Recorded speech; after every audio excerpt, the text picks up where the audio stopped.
you've had a win. We have had a big win. So again, for strata owners, it means considerable savings on their insurance premiums. Okay, so how does it work? Are the insurance companies going to then reduce the premiums, or are you going to have to go and ring them and say, oi? No. It comes on as a tax, so much like the GST. Okay. So in the makeup of a building insurance premium, and this applies to a household or a strata policy, you would generally pay an emergency services levy, then you pay a terrorism levy on top of that. You then pay a terrorism levy. Yeah, and then you then pay a stamp duty levy. A terrorism levy. Yeah, that's right. So all of this jokes. Yeah, all of this comes out of your property tax. Your building insurance policies. What are they doing with the terrorism levy? Oh, that goes into What a are they pool. giving it to the Defence Force? No. It goes into a pool. So if there is ever a terrorist attack in Australia, because terrorism is excluded from a building insurance policy. So if there was something that occurred, then it was catastrophic. Yeah, that's right. Then the owners of that property could claim on that policy. So, yeah. Right. Okay. Yep. All right. 131873 if you want to have a chat to Stephen. 131873. What else has been happening in your world? You had any other wins this week or not? Yeah. So this week there is going to be the release of the 2023 Strata Building Defects Report. This is a joint venture between Strata Community Association, our association, and the Building Commissioner. Again, we did a survey of new strata buildings to come up with some benchmarking for how he's going in the role in remedying building defects in new strata developments. So there have been some catastrophic examples in the last few years, certainly in Sydney. Just dreadful. People have lost $2 million. They buy an apartment, the thing falls around their ears. They've only just moved the first set of furniture in. Yeah, that's right. So Mascot Towers is probably the most famous example of that, and closely followed by the Opal Tower building. And that's where the Building Commissioner came from after that. What remedies is he proposing, David Chandler proposing, for people who've been dudded in this way? He's put a lot of initiatives in place. So the biggest one, and one which I do want to recommend everyone jumps onto, particularly if you are in a newer strata scheme and you've got building defects, he's got a program running at the moment called Project Intervene. Now, that expires later this month. However, essentially what this project is, it allows owners in strata buildings to approach the Building Commissioner's office. They will send out building inspectors free of charge to go out and have a look at the building. Right. Okay. If they find defects, the Building Commissioner's office will then negotiate on behalf of the owners with the developer / builder of that particular property. Yep. And then they will enter into what's called a building works rectification order for them to fix up the defects. So the only proviso with that is that your builder or developer must still be solvent. So that has to be trading. Well, these people who phoenix their companies, look, we've taken millions of dollars from poor suckers who have bought their crappy apartments. Yep. They've done a runner overseas, taken all the money. What recourse have those poor buyers got? None. Yeah, regrettably, and the one that you're thinking of there is the Top Place debacle, where the gentleman who owns that firm is now living overseas. Yep. This is something else which David Chandler's office is looking at. So he's come up with another model called the ICERT building rating, and it actually punishes builders that actually do phoenix their development companies. But how can they be punished if they're never going to come back to Australia? He's looking at powers or additional powers where he can actually pursue the directors of these companies personally. So they need international powers, correct? Yeah. Is that what they're trying to get? Yeah. Okay. I'm sure it happens in other countries around the world as well. We wouldn't be the only ones. Oh, no, not at all. 131873 if you'd like to have a chat to Stephen Brell. Anything to do with strata living. So if you're in that environment and you've got some questions, call up and have a chat to him on 131873. Another thing maybe the Commissioner's going to look at is this ridiculous notion that you can basically have anyone you like certify your project. Gee, that pour is really nice. That concrete slab looks great. It's got more cracks than the Grand Canyon. Private certifiers. Yeah, that's right, and that's the reason why. Yeah, that's right. That's the reason why he's passed legislation called the Design Building Practitioners Act, and what that act is designed to do is to hold those in the supply chain accountable for their piece of the puzzle. So whether you're a building designer, whether you're a certifier, whether you're the actual builder yourself, everyone's going to be responsible for the role that they have to play. Because I think you were talking about this a couple of weeks ago, and Muzz was in agreement with you. We're going up, aren't we? Yes, absolutely. I can't remember the terminology that we used in regards to occupying vacant space, especially in Sydney. We can't spread out. So these problems are going to be occurring almost every month, aren't they? That's right, and that's the reason why the building commissioner has been put into place, is to make sure that builders and developers are held accountable and that they build quality buildings rather than, just mass. And these figures, I'll tease out some of these figures in a moment with you, Stephen, because since Chandler's been on the job, the number of problems has diminished significantly. Let's go to John first, though, from Linfield, because John's on. Let me just turn the screen around for you, Stephen. There we go. Hello, John. How you going? I'm well, Stephen. Good afternoon. I'm chairman of a strata committee which has been involved with the NCAT tribunal for over the last 22 months, trying to stop a new owner carrying out major renovations without approval. The tribunal's issued stop work orders.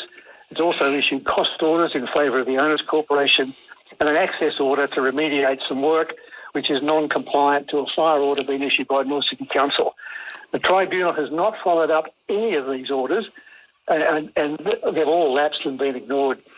So I'm just wondering whether there's anything the association can do, because it's difficult to believe that we've now got to go to the district or the local court to get some sort of satisfaction. Why would you have a tribunal that's vested in sorting out strata issues, seemingly not following up on any of their orders and making sure there's any outcomes? Yeah, no, John, I sympathise with you here. So essentially what occurred is in the 2015 Act, when our strata laws changed, there was a fairly significant defect in those laws, in that the tribunal previously would chase up and issue orders and fines to owners, but they now no longer do that. And as you quite rightly identify, in order for owners' corporations to pursue fines, they do need to take it to another authority and actually pursue that as well. Right. So this is something which, again, we are lobbying the government. It's interesting you raise this point, because I've got to do this week with the Strata Commissioner, John Minns, no relation to Chris, about this very issue. So, it's interesting. Okay. As far as, regrettably there, John, what you do need to do, your owners' corporation right now will need to pursue that through a higher court in order to get the cost back, which, again, it just seems to be a win for the lawyers from where I'm sitting. Man, it's a lot of mucking around, isn't it? For a group of people that are trying to do the right thing in a strata environment. No, it is, absolutely. And this is the reason why, again, Chris Minns, the Premier, not to be confused with John Minns, the Property Commissioner, this is the reason why he appointed him as the Strata Commissioner, so we can address these issues. And these are the types of things that our association lobbies for. Okay, all right. Thanks, John. I hope that helps you out. Probably doesn't give you the answer you want, though, but 131873. 22 months, Mike. It does, yeah. Do your head in. Would do your head in. John, I think you are still there. I would encourage you to ring our association 9492 8200, and we can see what we can do to put you in contact with someone who can help. 9492 8200. Thank you very much indeed. A nice text here. In ancient Babylon, the legal system required if an architect's building fell down and killed the new owner, the architect's life was forfeit. Maybe we could just bring that into the 21st century. Now, let's have a chat to Laurel. Laurel's called through from Wheeler Heights. Hey, Laurel.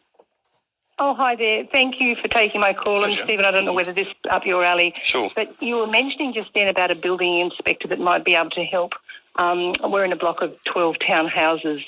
Unit 1 used to face the street, and then they changed the access due to a installation of an Ausgrid kiosk. But the new entrance, which now comes off the driveway, has a curb, which is now not wheelchair compliant. Now, trying to get someone to remedy that one and fix it so it is wheelchair compliant is falling on deaf ears. We're between the builder and the developer. Would this inspector be one that we could access to come and have it help us? Yeah, it's a really interesting one, because when new developments are designed, they are supposed to be designed to the current code, and that includes things like wheelchair access and access for disability needs. So I would be actually contacting. Do you have a project manager or anyone helping you with this, or? Oh, look, we've tried to do it ourselves. We've gone back to the builder. He doesn't want to look at it because it's not part of the initial development. The developer seems to have hundreds of emails from us and with pictures and everything like that. But as I said, it's falling on deaf ears. But fortunately, wheelchair access is not needed at the moment. But who knows what's down the track.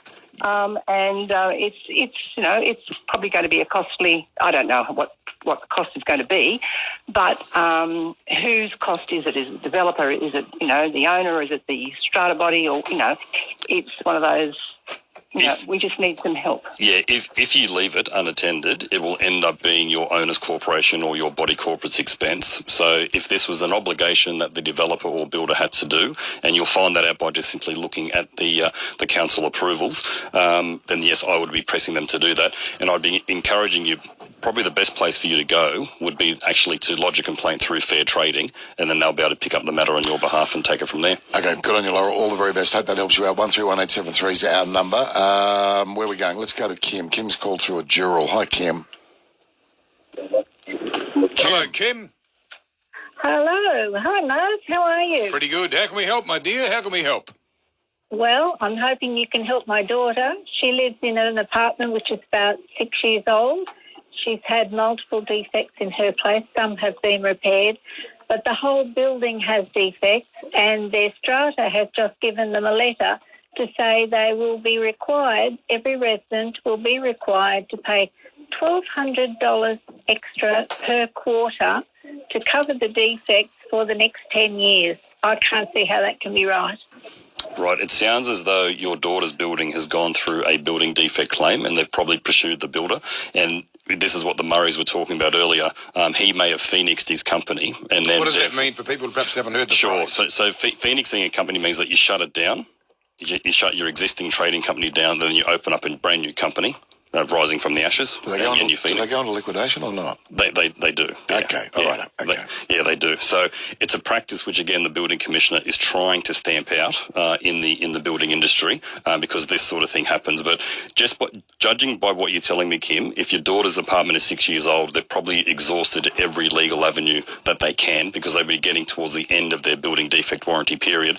What I would encourage you to do is ask your daughter through their strata manager to get in contact with the building commissioner's office and see if they are eligible for that scheme that I spoke about earlier. Project Intervene is what it's called. You said that's going to expire end of the month. It's going to expire at the end of the month, yep.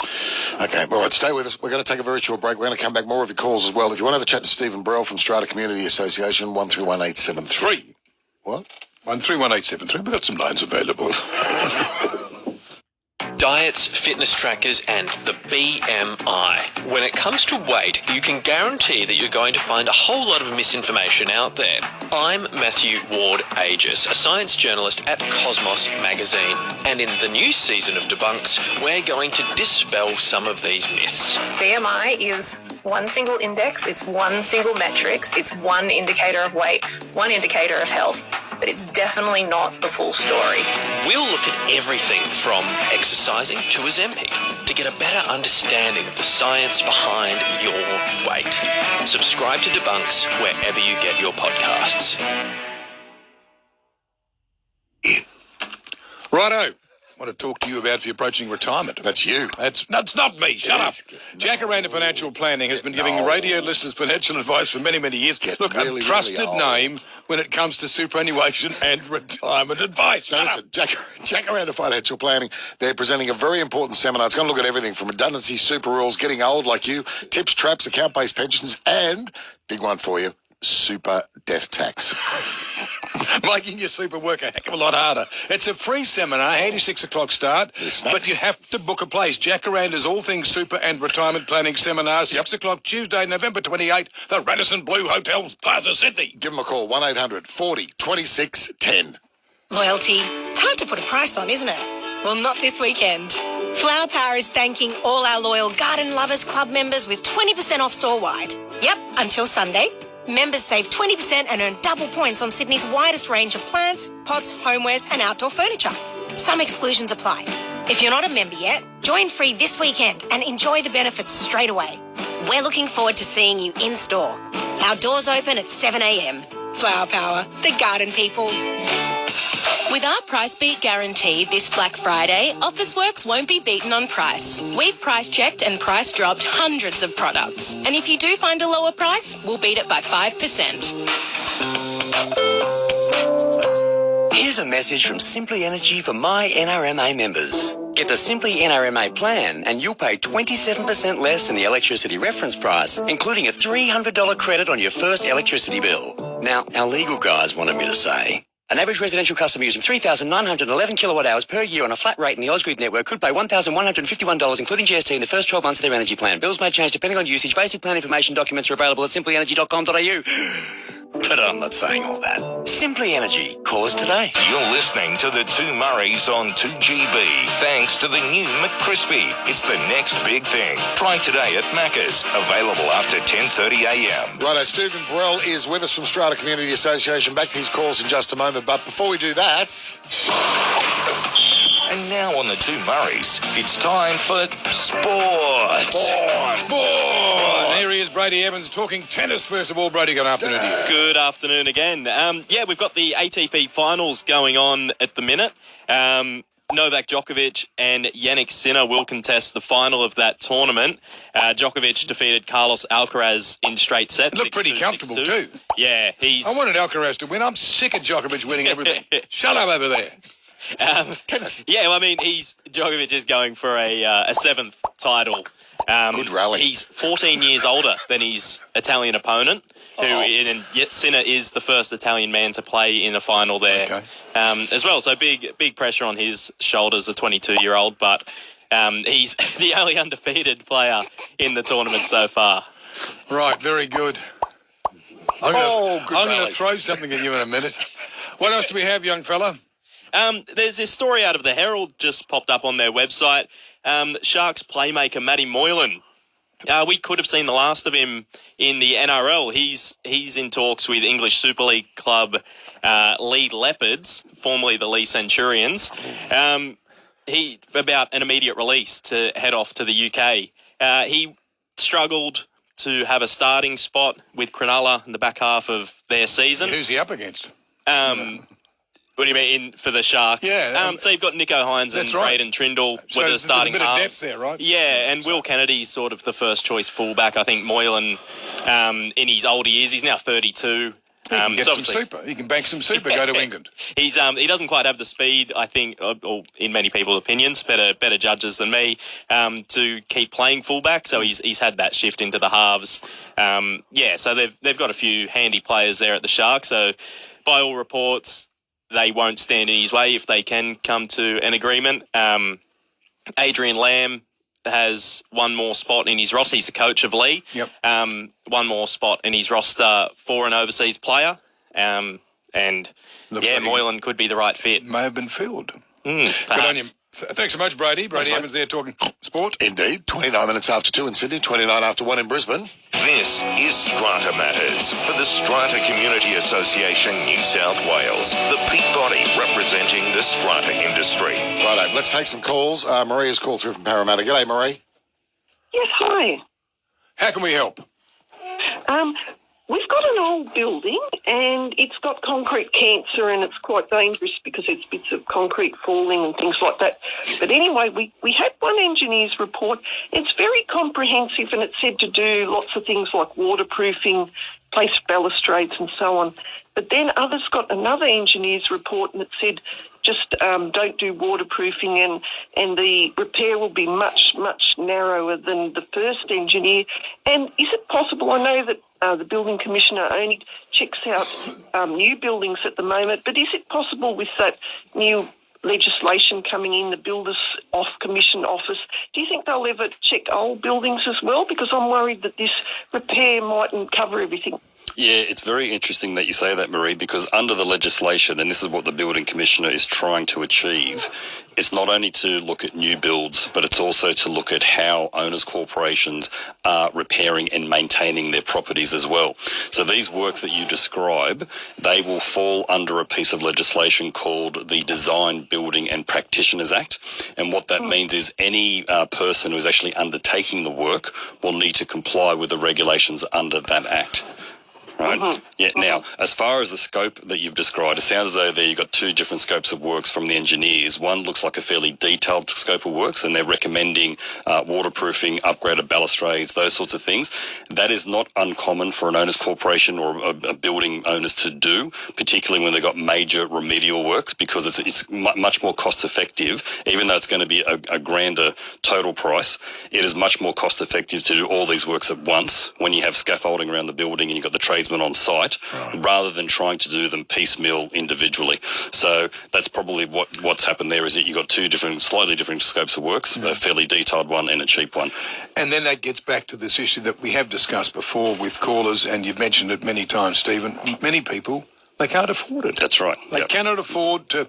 They haven't got 50K they can park. They can just drop into their building repairs. That's right. And that's where I'd be encouraging owners to look at. There are ways that an owners corporation can finance these works. There are ways that owners individually can finance these works, even though they may not have ready access to loans or equity in their property. There are ways that they can actually phone you.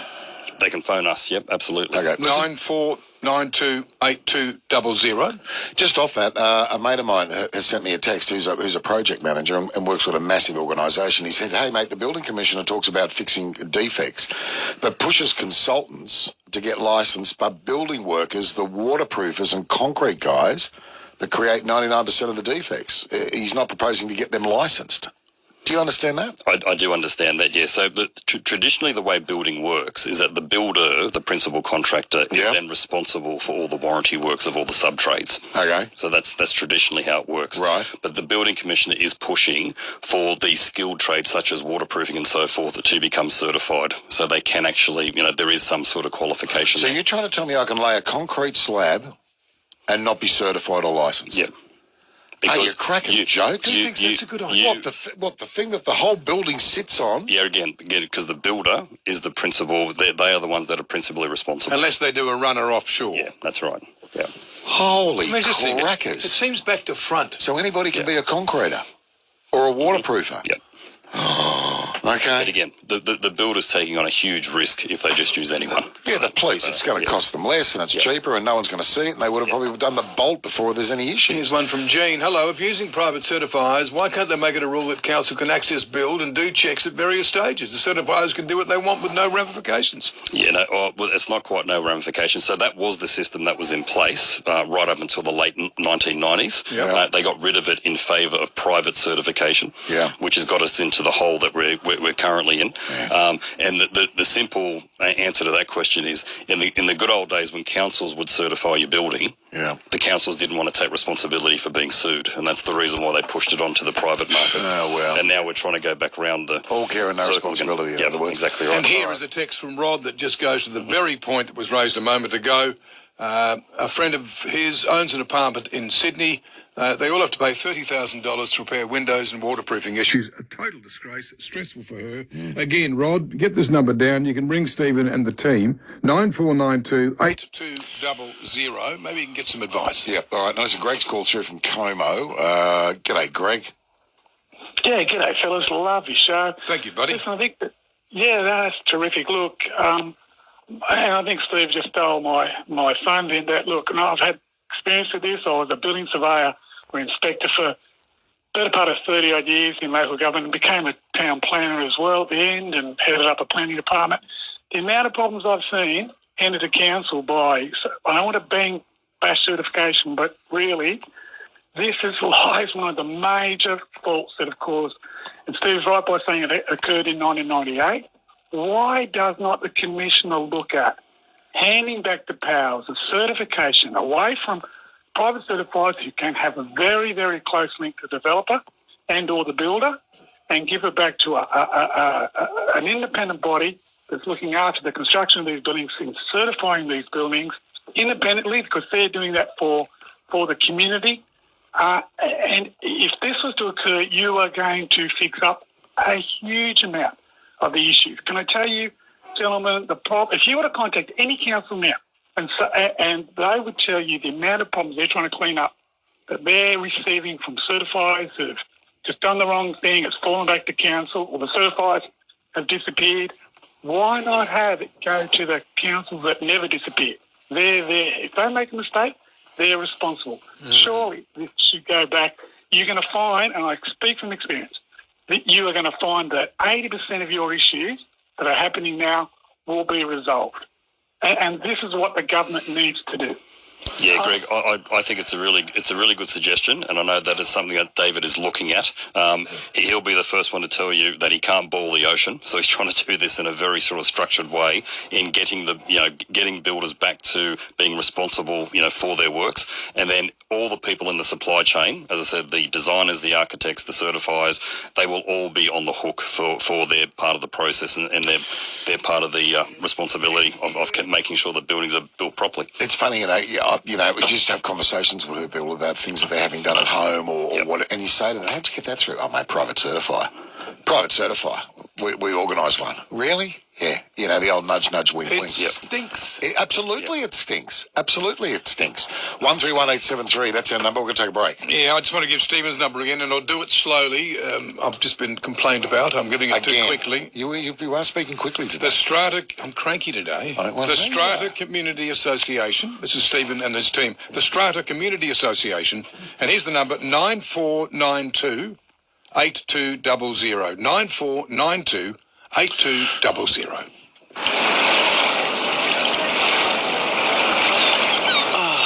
This is too good. Fun in the sun. Exactly what I need right now. Hey, come back. You're kidding me.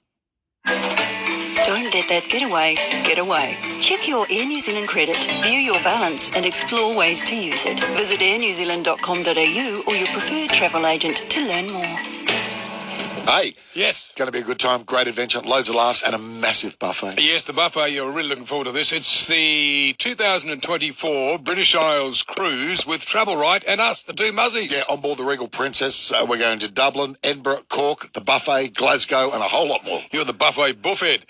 Look, there's going to be magnificent Moulin Rouge in Paris. We're going to see the Monet's Garden, the Eiffel Tower, the famous Palace of Versailles. Oh, and by the way, in Belfast, the Titanic Museum. And Villas Bretonneau, which is where you want to go to Fantastic on the Western Front. The British Isles cruise with the two Murrays, that's Muzz and I. Jump online, travelright.com.au, travelright.com.au, or call them 1800 630 343. Travel Right, come cruising with us next year. At Woolworths this Christmas, we can help you spend less with fresh specials on in-season favourites. Like Australian Premium Blueberries 200-gram punnet, now just $4.50 a pack. That's today's fresh food people. On sale until November 21 while stocks last. Products and prices may not be available in all stores or online. Join the two Murrays on their fantastic British Isles cruise in 2024. Take in Dublin, Edinburgh and the legendary Moulin Rouge in Paris. You'll get a chance to have dinner up the Eiffel Tower, visit Monet's Garden in France, the Titanic Museum in Belfast, the Australian War Museum at Villas Bretonneau, and so much more. Hop online for the full details and itinerary at travelright.com.au or call 1800 033 436 for a brochure. The two Murrays on 2GB. Pretzel Wealth and Finance can help you help your children purchase their first home. Organise your free consultation at pretzelfinance.com.au. Yes, indeed, two muzzies. And Stephen Brell, of course, that's B-R-E-L-L. B-R-E-L-L. How else would you spell it? No, well, someone just wants to know. Right, okay. Because they want to make sure the email gets to the right person. Okay. Where are we going, Muzzy? Let's take some calls. Queen's Park. Jane is on the line. Hello, Jane. Hi, look, I'm taking over from Jane. I was going to say hello, Jane. There you go. Or whatever floats your boat. Yep. The system is we're buying a property, a unit, and we just went and looked at the minutes, and it looks like this block of units has been through to the Supreme Court of New South Wales, and it says the plaintiff's claim against the first and second defendants are discontinued. Now, we have no idea what that means, discontinued. So they obviously didn't win, I'd say, but I don't know. Well, it sounds like their legal matter that they were. I've got to stress, I'm not a lawyer. However, by the sounds of it, the claim was discontinued, so the legal proceedings didn't go ahead. Yep. Sorry, I know it's not Jane. What name is it? Oh. Paul. I'm wondering, is there someone that Paul could ring? Could he ring the people that are handling the strata? Yeah, absolutely, yeah. So if you're looking at buying into the property, so by the sounds of it, Paul, you've gone off and got a strata report. And again, I commend you for doing that because anyone buying a strata property, I do recommend that they obtain a strata inspection before they actually proceed with the purchase so you can find out what's going on in the Owners Corporation's books and records. in the report, you should have the name of your strata manager. I know my strata manager colleagues will hate me for saying this, but if you give the manager a ring, they might be able to help you out with what's going on there with those proceedings. Okay. There we ask. There you go. Ask the questions. Ask the questions. Thanks, Paul and Jane. Appreciate Well it. done doing that homework. Let's go to the northern beaches of Sydney because Jan has come through for a chat with Stephen. Hi, Jan. We have massive renovations, new balconies, etc. needed. Looking each unit owner having to pay, probably about 100,000 each, which is a massive amount when you don't have the money. I'm just wondering, does that special levy have to be paid up front in full, or does the builder do it in stages? Smaller amounts. Increments, yep. So whenever an owner's corporation raises a special levy, the timing of the levy and how many instalments are at the complete discretion of the owners. So you in your scheme, you and your other owners will get to decide when you're raising your levies. Now, there will be a practical implication there that if you do have major works going on, the builder will probably want progress payments as they're going through doing their work. Okay, so and generally what you'll do is you'll time your levies or the payment of the levies along with the timing of the progress payments. So for major works, the builder should give you a bit of a schedule or a program schedule of what they're going to do and when they're going to do it and when they're expecting for the progress payments to come in. And my advice would be that you time your levies a couple of weeks before those progress payments. So you got your money in the bank, you can pay the builder, and that helps with the owner's cash flow as well. So give Stephen a call. If that was a bit much to digest, by all means, call on Monday. Call the Strata Community Association Monday and get some more advice if you think that's required. Yeah, absolutely. Graham's on the line from Service Paradise. G'day, Graham.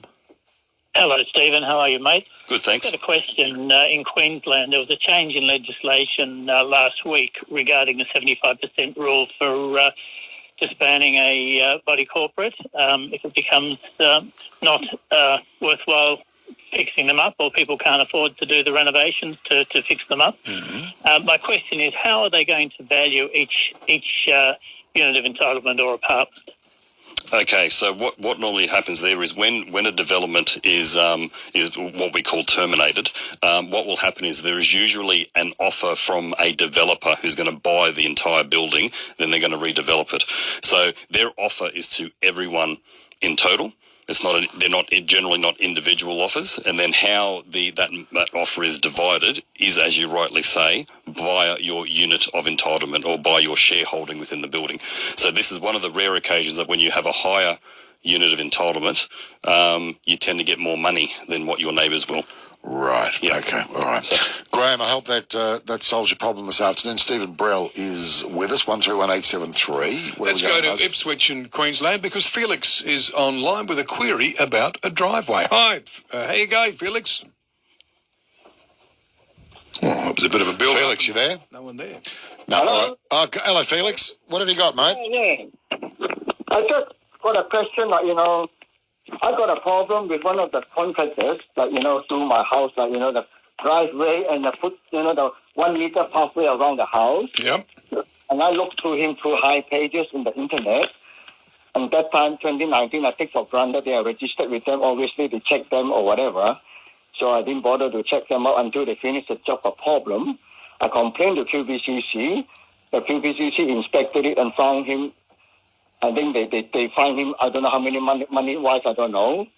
And then they can't ask him to rectify my problem.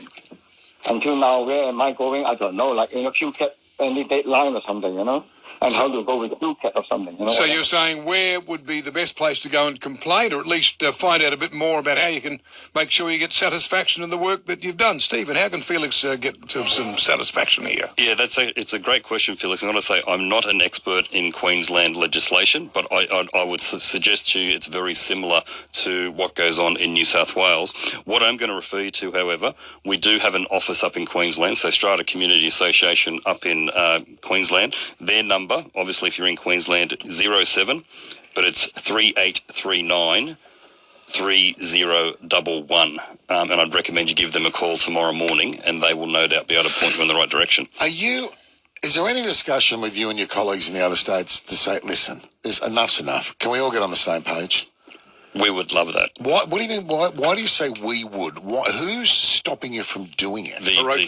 Each state parliament around the country is stopping it. So every state. So I don't understand what the issue is. Why don't you all get together?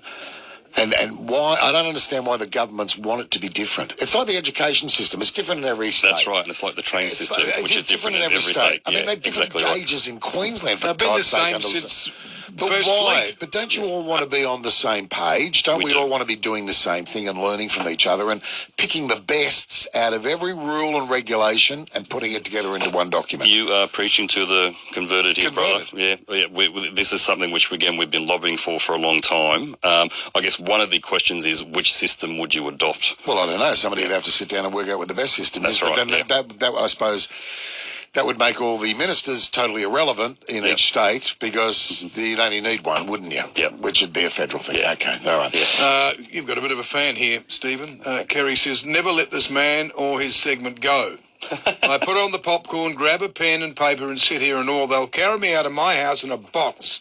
It's a horror story out there in apartment land. Yeah, it is. How have we let it get to this? Our laws are dreadful in the building industry, and these strata laws and fees have just got out of hand. So many people are so stressed.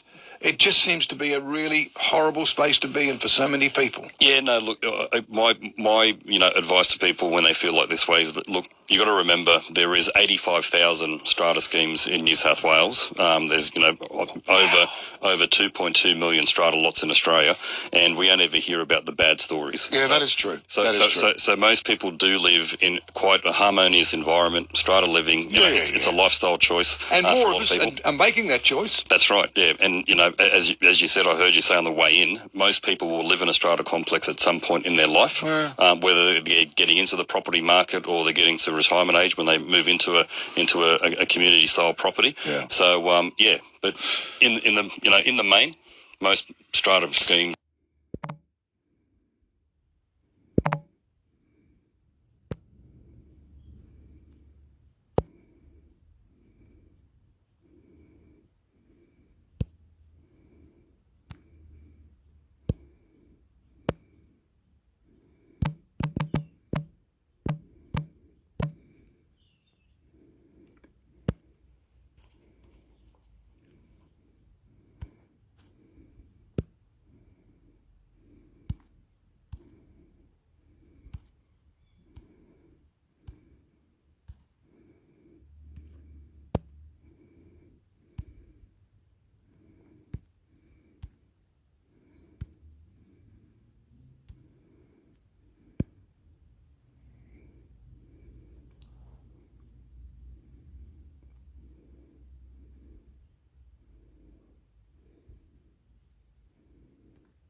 Dulwich Hill, Sydney landlord lists garage for $1,000 a month. The Advertiser.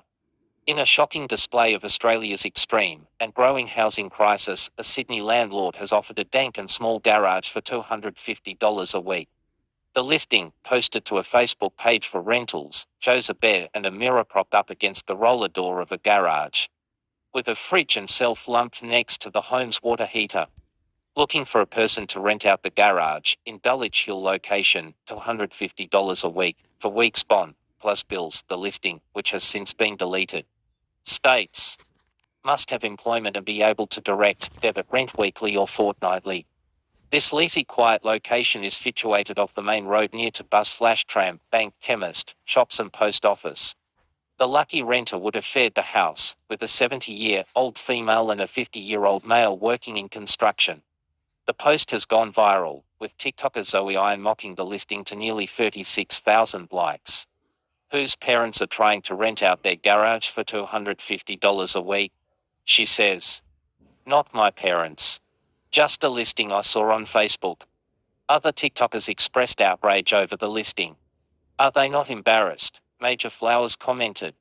You need permits in Oz. Garages aren't damp-proof. Tenants can get ill, Bobby Kins noted. $250 a month is okay, but $250 a week, damn, your dad said. Imagine your Uber Eats pulling up and they're like, here, next minute the garage door starts rolling back, the mystic said. Rents have risen sharply across much of the country, as demand for housing continues to outstrip available supply. The national vacancy rate stood at 1.2% as of August. The crippling imbalance has extended into the single-room market despite a substantial upswing in how much people are willing to pay for a room, with most major cities recording double-digit year-on-year growth in prices for single rooms. Median room rent in Sydney has increased 16.7% to hit $350 per week, according to flatmates.com.au.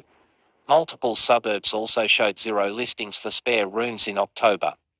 In Sydney's beachside Clove Valley there were 516 people looking for a room with zero available, and in Elizabeth Bay there were 188 seekers and no listings. For the CBD, the website recorded 139 seekers and zero rooms. Originally published a Sydney landlord list tiny garage for $1,000 a month. Money. Don't miss out on the headlines from Money. Followed categories will be added to my news.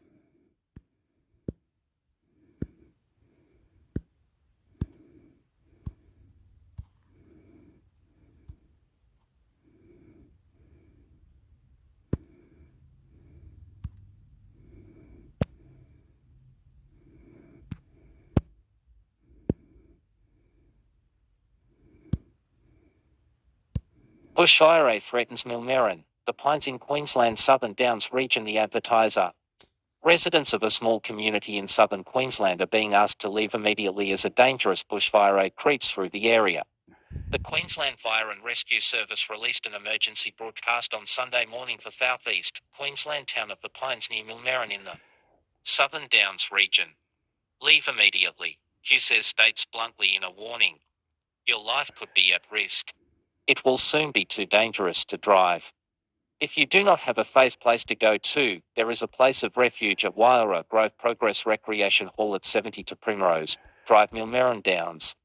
As of Sunday afternoon, 26 crews are working to protect homes along Rosella Ave and Flamingo RD to the Pines southwest. The bushfire currently threatens properties between Flamingo Road, Rosella Avenue, Scrubby Creek, Boondanilla RD to the Gore Highway. Firefighters are battling the blaze west of Toowoomba with the help of 5 firefighting aircraft, alongside a strike team assisting from Victoria. The warning paints a bleak picture of the threat to residents from the fire. Firefighters may not be able to stop the fire from getting closer, the warning states. Do not expect a firefighter at your door. Power, water, and mobile phone services may stop working soon. Smoke will make it hard to see and breathe. The smoke will sting your eyes. It will be hot and loud. You may hear explosions nearby. The sky will be dark. You could be isolated. According to Q says the fire was first reported at 7:15 p.m. on Saturday night as a vegetation fire near Condamine Farms. Residents were forced to evacuate after emergency services issued a warning to leave immediately shortly before midnight. Overnight there were no reports of damage to structures, however the fire remains close to properties. An avoid smoke warning is also in place for Tuchapoi, Kandanga, Imbil, Carter's Ridge, Federal and surrounding areas from a fire burning in Mount Tuchapoi.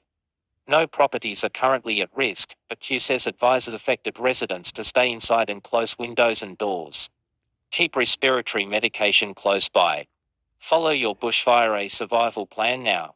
If you do not have a bushfire survival plan, make one on the QSES website. Avoid driving through smoke if you can. Watch out for firefighters working in the area. Multiple fires are now burning across the Southern Downs region as the country braces for a potentially dire fire season. Widely respected NSW firefighter Captain Leonardus Franzen tragically died on Thursday while battling a blaze in the state's north, close to the Queensland border. Captain Franzen was struck by a falling tree while he was fighting the Hudson bushfire. Multiple warnings to watch and act were issued for the Cairns area on Sunday as a slow-moving bushfire is burning near Hitzik in Mona Mona. The incident comes after a heatwave warning was issued for parts of northern Queensland with temperatures predicted to reach the mid to high 30s before easing mid-next week, according to the Bureau of Meteorology. Originally published a stark bushfire warning issued for Queensland residents. Breaking news. Don't miss out on the headlines from breaking news. Followed categories will be added to my news.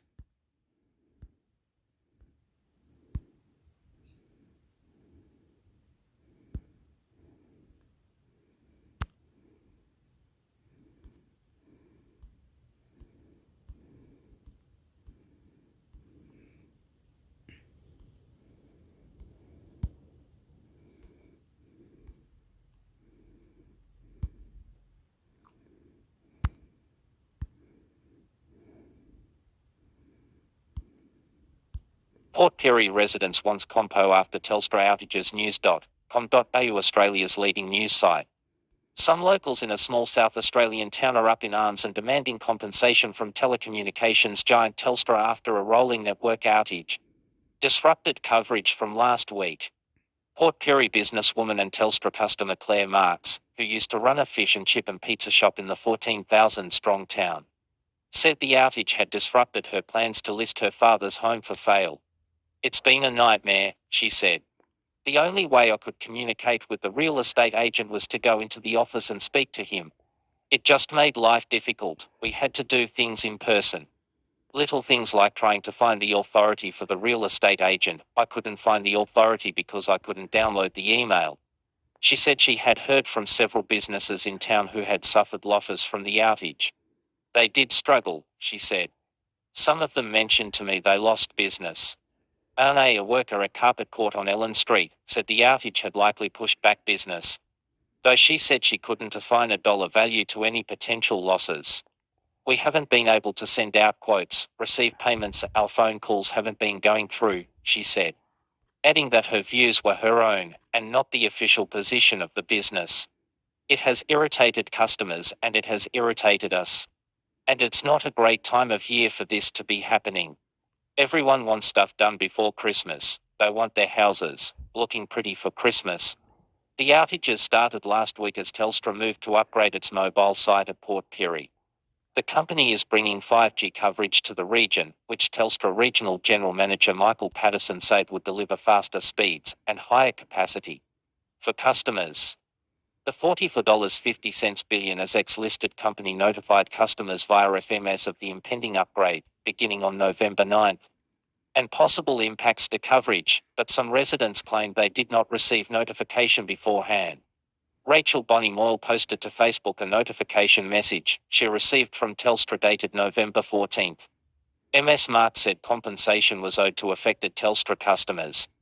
Optus people, they lost service for one day and Optus have compensated them, giving them free internet until the end of the year, she said. Telstra customers have been given nothing, no rebates, no offers of compensation, and it's been 11 days. Bryony Masters said she got $30 off her bill after lodging a complaint. For anyone with Telstra, ring and complain about the service disruption. I did and got $30 of my bill, she said in a social media post. Big companies that make huge profits each year should compensate their customers. Mr. Patterson said any compensation claims would be considered on a case-by-case basis. Landline and NBN services were not affected at any stage, he said. Services came back online this afternoon and some final tests and tweaks should be finished by this evening. There's never a good time to undertake this sort of work, and we thank everyone for their patience. The completed upgrade will now be delivering a much better, faster service for customers in the area. Read related topics Adelaide.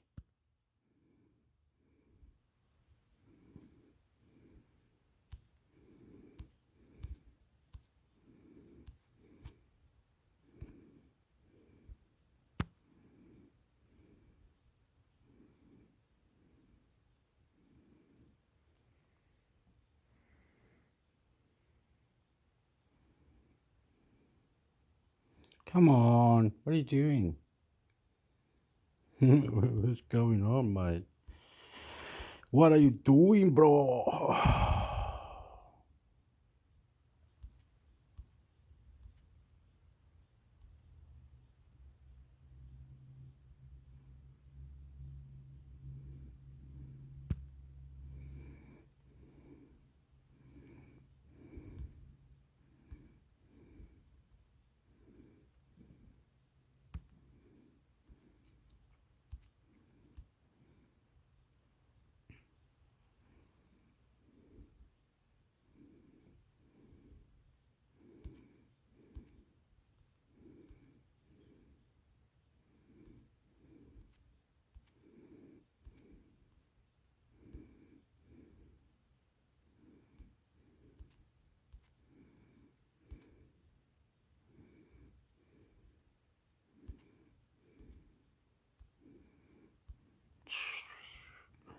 All these things are going down for the prices.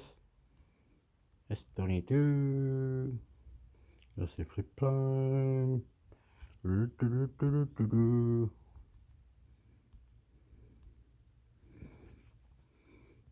Whatever. Sounds ridiculous, brother. Sounds ridiculous, bro.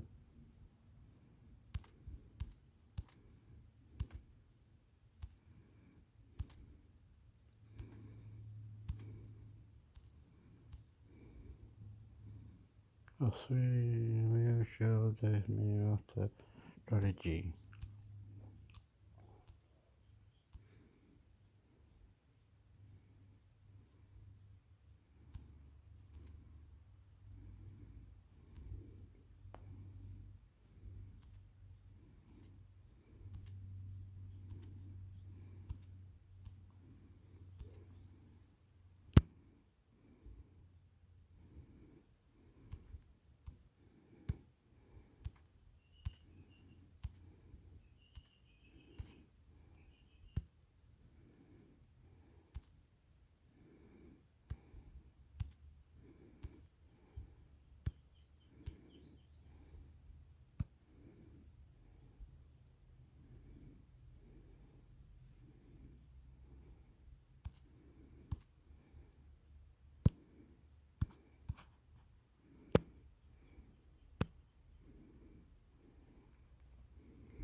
Joel, the federal government has revealed it will only fund road projects across the country if the states are willing to split the cost. Yeah, that's right, Danica. So the long-standing convention about regional and rural roads has been that the federal government pay for about 80% of the funding compared to 20% by the states. Now, of course, we've been waiting on this long-awaited infrastructure review. The federal government says it's sitting on at the moment and has been negotiating with the states and territories about what projects within the infrastructure pipeline to move forward on. This is interesting because cash-rich Queensland, effectively the government there has been saying, we don't want any of these projects scrapped. We have a lot of revenue right now flowing in to the state government, So we want the federal government to push ahead with these projects. We have the money to do so. So this recent development, as you can indicate, would mean that if these projects do go ahead, if they're regional and rural roads, that indeed the Queensland government would have to be coughing up some more of that money. That's how these negotiations appear to be going. Let's take a listen to the Transport Minister, Catherine King. We're not just the bank. I think that's important to understand. We're co-investors in infrastructure, and that partnership is important to us. The sort of incentives for managing cost escalations have not always been there. And our view, very simply, is it's important that we get more investment into those regional and rural roads, but that we share the risk of those. And these concerns that the federal government have really been echoed from Infrastructure Australia. The head of that organisation, Adam Kopp, has said today that Australia at the moment does not have the workers, nor does it have the funding to pull off all the projects in the infrastructure pipeline at this point in time. So governments will have to be making some tough decisions.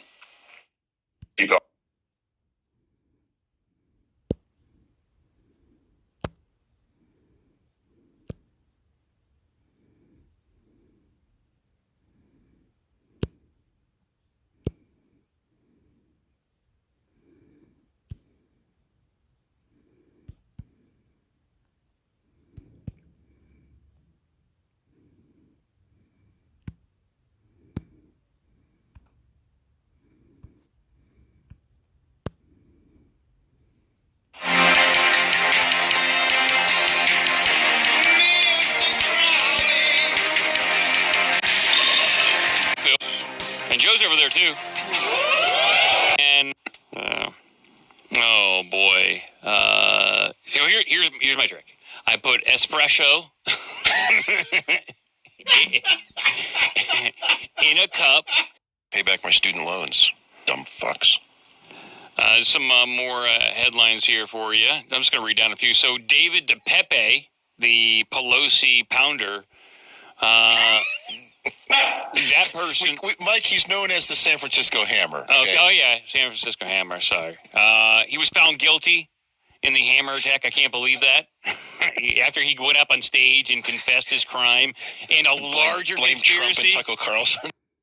It's not only Israeli authorities that are peddling disinformation. The president of the US, Joe Biden, has also went on spreading disinformation when he, for instance, said that he saw 40 beheaded babies, which the White House then clarified that they have not seen any confirmed reports of beheaded babies. But the CNN reported that, and then they said, oops, sorry, we could not verify that information. We were misled. But the damage was already done. The dehumanization was already done. The justification of Israel's bombardment and carpet bombing campaign is in Gaza, allowing access or allowing these Palestinian operators upgrade their mobile networks from 2G to 3G in the West Bank. And it was only allowed in 2018. And since then, there have been negotiations and campaigns to allow Palestinian operators to go to 4G. So basically, simply to catch up with the rest of the world. And in Gaza, it's like one step behind still because of the military blockade that has been placed on it since 2006. Meanwhile, here in North America and Europe, we have 5G and are talking about 6G, right? And Gaza is still stuck with 2G. It shows the inequity right there, and that they can't even make those decisions for themselves. We've been talking about the internet shutdowns, right? And the very basic access to this network to be able to get online. But we know that social media platforms and the ability to share all of this information through these platforms has been very important during this time. But we also know that those platforms have a history of bias against Palestinians, who post about what they've been subject to by Israeli authorities under the apartheid system that exists there. Can you talk to us about kind of that history around how social media networks treat Palestinians and just posts by Palestinians and I guess Arabic content more generally, and also what we've been seeing kind of in this moment from those companies? Yeah, so social media platforms have been a critical civic space for Palestinians to share their stories, to share their narratives, to debunk Israeli disinformation, to record the realities, their realities under Israeli occupation and system of apartheid, and especially in a context where Palestinians are not platformed on traditional media, and where there are existing and very clear biases about how media reports on Palestine and Israel. Yeah, I mean, but unfortunately, pretty much similar to what everything else we've seen, social media platforms have disproportionately been targeting Palestinian content. Palestinian voices have been for years now censored, and particularly during times like these, during times where violence surges, times where Palestinians need social media to report and share information as widely as they can. In 2021, for instance, when Palestinians in Sheikh Jarrah, which is a neighborhood in East Jerusalem, took to social media and to the streets to protest the possibility of forced evictions from their homes by Israeli authorities, the social media companies almost immediately clamped down on that campaign. And we saw hundreds upon hundreds of stories that carried the hashtag Save Sheikh Jarrah were automatically removed. People were not able to go on live stream. They were not able to comment on posts, were not able to share content with, we saw also hashtags being blocked. It was pretty egregious back in 2021. And now, 2 years later, with the genocide being committed in Gaza, we see the same type of repression on Palestinian content again. Since October 7th, a number of Palestinian journalists and human rights defenders have been suspended on TikTok, on Instagram, on Facebook. Again, content being automatically and erroneously removed under their anti-terrorism policies. I'll give you just a few very interesting examples just that expose the level of censorship and also the arbitrary nature of it. When the Al-Ahli hospital was bombed, which was quite shocking news for people around the world, Instagram started taking down footage from that bombing under their so-called sexual activity and nudity policy. So the algorithms thought that the dead bodies of Palestinians that were killed in a hospital bombing were nude bodies. It's very insensitive, but also it shows you that when you're sharing information in real time, how the arbitrary enforcement or over-enforcement of some policies can hinder people's ability to express themselves and access information freely. Other examples include they shut down one of the most popular Palestinian media organizations, Al-Quds News Network. It has over 10 million followers on Facebook. And early on, Facebook shut down and I think permanently banned the outlet from the platform. And they've tried to create a couple of alternative pages, and they also were shut down. Yeah, Palestinian journalists from Gaza who are using Instagram to report from the ground have been hacked, have been temporarily suspended. There is also this so-called shadow banning, which everyone who's been speaking up on Palestine and Gaza has probably experienced, including myself, where your outreach is been significantly reduced. You feel like you're speaking to the void. No one is seeing your content. No one is engaging with it. In some even instances, people's profiles disappear altogether. You can't even find them on the search function on the platform. These companies, despite pushback from civil society and demands for transparency, they still deny that all of that censorship is intentional. They deny their discriminatory policies and the way they apply them. But, if you look at previous examples or take a similar context of military occupation, for instance, Russia's invasion of Ukraine, you'll see a completely different response. You'll see tech companies going above and beyond their policies and commitments to ensure that Ukrainians can express themselves freely and then can access information securely by making exceptions to their policies. So, in 2022, when Russia invaded Ukraine, Meta even went on to allow an exception for Ukrainians to say death to Putin and death to Russians, which they then pulled back after Russia essentially threatened to add Meta as a terrorist organization. But it just, if you put these two contexts in juxtaposition, you'll see how in one case platforms censor and over remove content while denying that they're doing so, and at the same time make a number of exceptions for people that they think their rights are worthy of protection and respect. Yeah, it's been really notable to see that divide between how, the Russian invasion of Ukraine has been treated and then how kind of the Israeli bombardment of Gaza has been treated. Just to pick up on what you're saying, Facebook also allowed the praise of Ukraine's neo-Nazi Azov battalion, which was previously not allowed. And just to pick up on what you were saying about back in 2021 about, the platforms and their treatment of Palestinian posts, I remember one of the most egregious examples in that moment was them treating posts about the Al-Aqsa Mosque as terrorist posts and removing them. And of course, over the past, month or so, we've seen platforms like Instagram look at Palestinian in people's bios when it's next to Arabic language and auto-translate it with the word terrorist and then having to apologize for doing so. We've also seen, of course, WhatsApp create, kind of generative AI stickers of children with guns, I believe it was.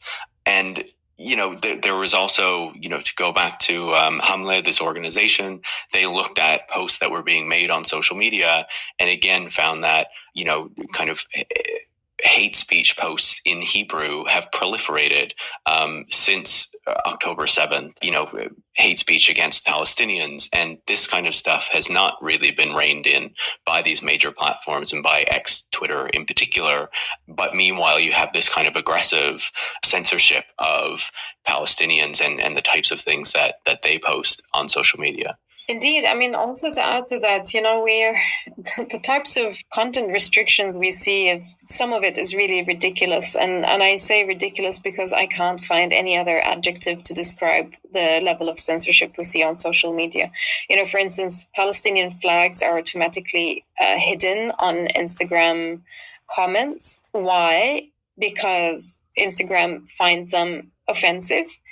I think it's blatant racism and dehumanization, because assuming that a Palestinian flag is violent or is offensive to others, it's a flag. Why would any flag be offensive to anyone? And even if it is offensive, freedom of expression means that people have the right to share such materials or content without being censored or undermined. But to your point on how disinformation and hate speech is flourishing on the platform, the issue when it comes to content moderation in the context of Palestine is it's a twofold problem. And it's really like two faces of the same coin. We have this over-moderation, like a zealous over-moderation by the platform's algorithms of political content under their so-called anti-terrorist or terrorist and violent extremism policies. Mind you, so far, everything that has been leaked around those algorithms is not promising, from the fact that those systems are poorly trained in Arabic languages. They detect content and remove it erroneously most of the time. For example, in one of the leaks from Facebook researchers, an internal memo said that Facebook's anti-terrorist algorithms that detect and automatically remove terrorist content has falsely removed nonviolent Arabic content 77% of the time. And let's face it, platforms do rely on automation most of the time. Very recently, under the EU's Digital Services Act, the first transparency report was out, and platforms were asked to provide numbers on the number of their content reviewers, but also on how much they use automation for their content moderation decisions. And it was quite astounding to see the numbers. For Meta, for instance, they use up to 94 automation up to 94% of the time, or actually, to put it more accurately, 94% of their decisions on the platform are automated, and it's 98 on Instagram. So they are relying heavily on those automated tools to detect and remove content. And again, to emphasize that most of the time it's erroneous and arbitrary removal. Hence why we see all this censorship. And speaking of algorithms, one thing we found out back in 2022, last year, after we insisted on Meta conducting a post-mortem investigation into content moderation actions in May 2021, we found out, or the Human Rights Due Diligence investigation commissioned by Meta asserted that the company did not have any classifiers for hate speech in Hebrew. So all the barrage of hate speech and incitement to violence in Hebrew language hurled at Palestinians and Palestinian users have been flourishing on the platform because there are simply no tools for the company to detect it and remove it. And, after the investigation, Meta said that they've now built in new classifiers in Hebrew. But another leak in the Wall Street Journals from a few weeks ago said that essentially that those classifiers are not really operational. So this is to say that, these platforms, and that's not a surprise, I guess, for anyone listening to the podcast, that the companies have not invested in an equitable manner in different parts of the world. They still prioritize the US and the English language as a market. And, the rest of the world, including Palestine, where it's an insignificant market by every indicator and measure, they have zero investments, and also they have zero political will to change any of this. For them, I guess maybe Palestine is a media issue to handle. It's every few years, maybe, or every year, there is a surge in violence. Palestinian content is removed. Civil society is upset, and and there are media articles scandalizing and criticizing the platforms. But then things move on to the news cycle changes, and we are in the same, we're locked in the same pattern of over censorship, no serious change in those policies or the way the companies informs them. They simply don't care. Let me put it this way. I know it's not a sophisticated answer, but they simply do not care. They do not care.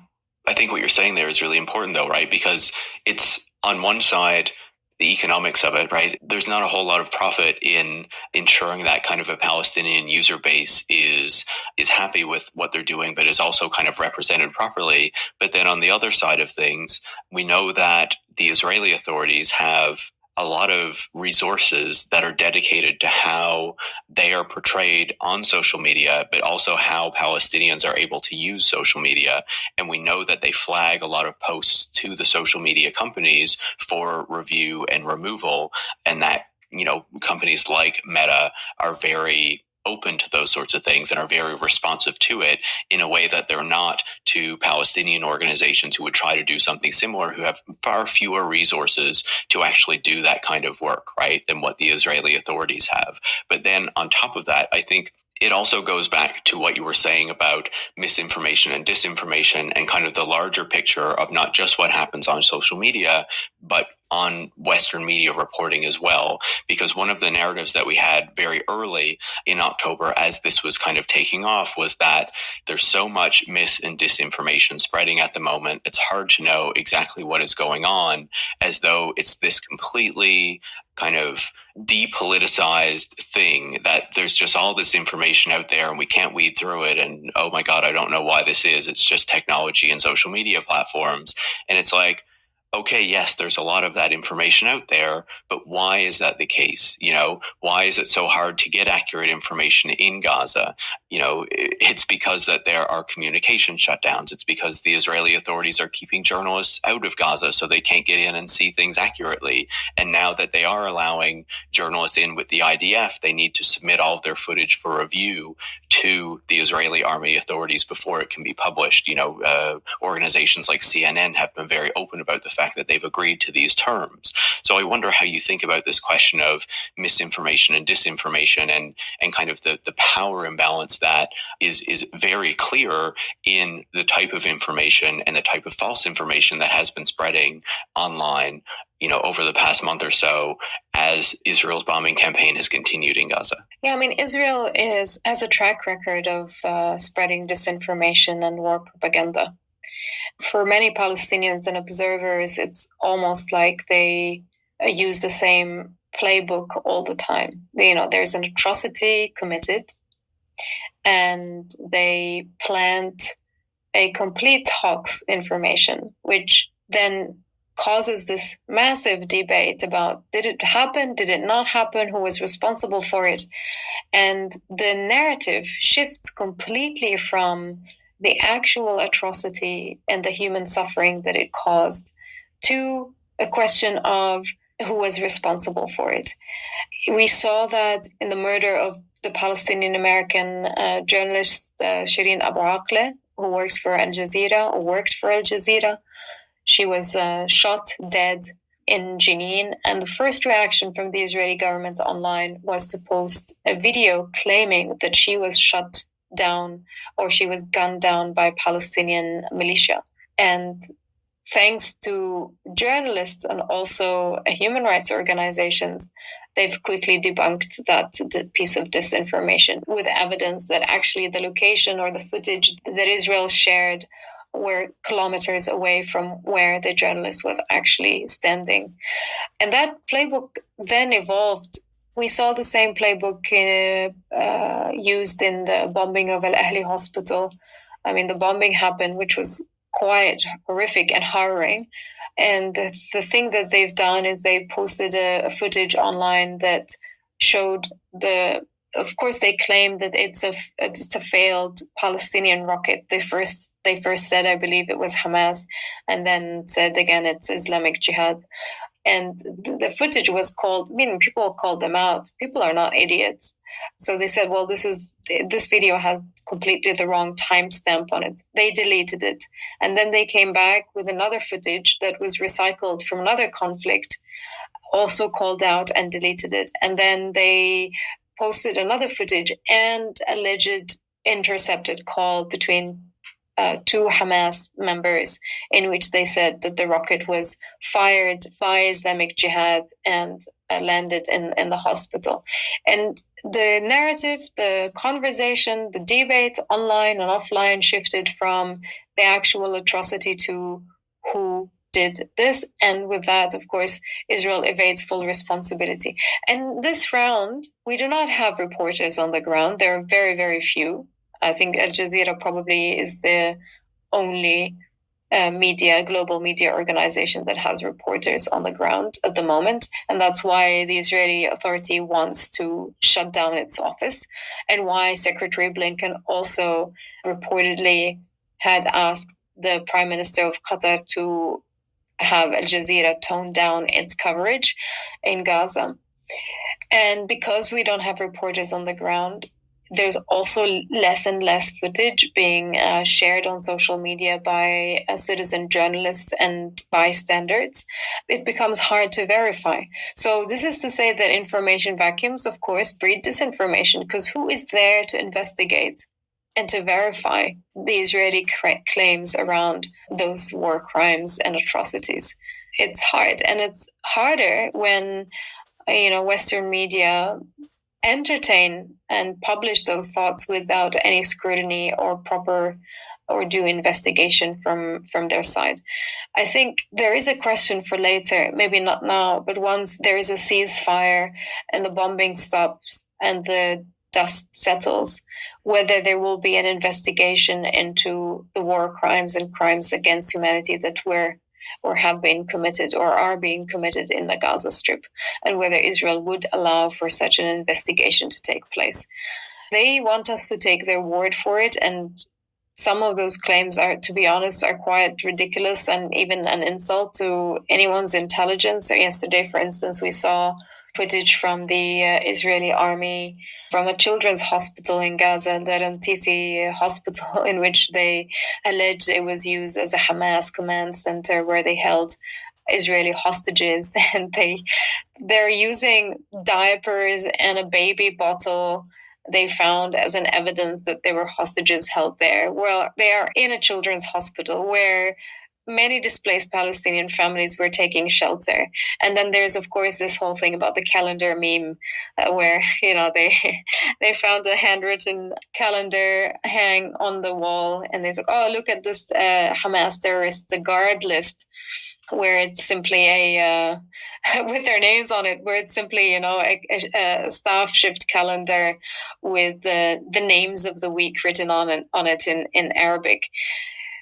Today, I saw that CNN ran with the story, and for the American public or for non-Arabic speakers, why would you question? You would take this probably for granted. Why would you question the CNN running these allegations without any scrutiny or proper investigation? And to your point, they have agreed to the IDF's conditions that everything they will say will, of course, have to be approved by the military censor in Israel. This is the disinformation we see now. One thing I also want to say, which I have not seen before, is that so many of those open source intelligence accounts on social media have been active in peddling and amplifying disinformation.